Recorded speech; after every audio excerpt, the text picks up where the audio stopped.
Hey guys, Brand from Reds Baseball Cards here. Hope you're all having a nice Friday morning. Just wanted to have a little hobby talk. I ended up actually selling the 1974 O-Pee-Chee pack that I showed, that I realized it had Ted Simmons, Hall of Fame catcher Ted Simmons, showing on the back. I decided to sell it because there was a person in the Vintage Wax and Packs group who's a big Cardinals fan. And then Ted Simmons is one of the players that he focuses on in his unopened collection.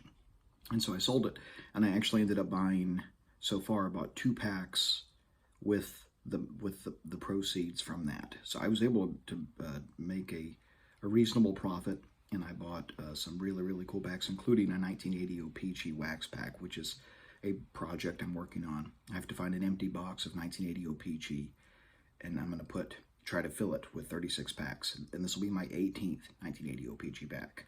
So I'm getting close, but I'm halfway. But actually finding the box has been the biggest ask. Everybody I talk to says, I've never seen an empty 1980 O-Pee-Chee baseball box. They're just not out there. And so the hunt is part of the fun, but this is a really tough item to pursue. So when I find one, hopefully it's a nice box. Hopefully it doesn't look like crap. But I'm going to pounce on it because I really would like one. But I do think with time, I was talking to a hobby friend of mine last night who I bought some packs from, including the 1980 O-Pee-Chee, and he said, I'll keep my eyes open, but, sooner or later, it'll happen.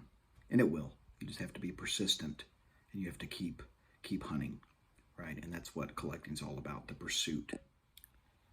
And, beyond the pursuit, it is the feeling you get when you pick up an item, right? When you see an item for the first time and it speaks to you, right? To me, that's, especially with unopened, that's what it's about. I bought a pack randomly last night on Facebook. Again, I bought 2 packs.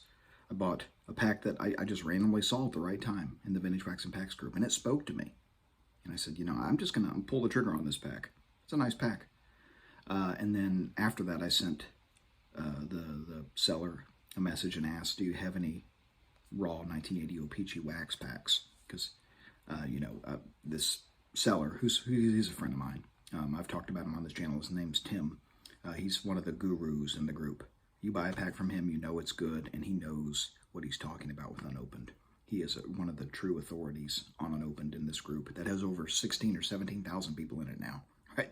He's an authority. And so I knew if he had any 1980 O-Pee-Chee, it would be clean. He sent me a picture of one, and, it's clean. It looks good. And so it's good when you have provenance, right? When you know where an item comes from and you can trust it.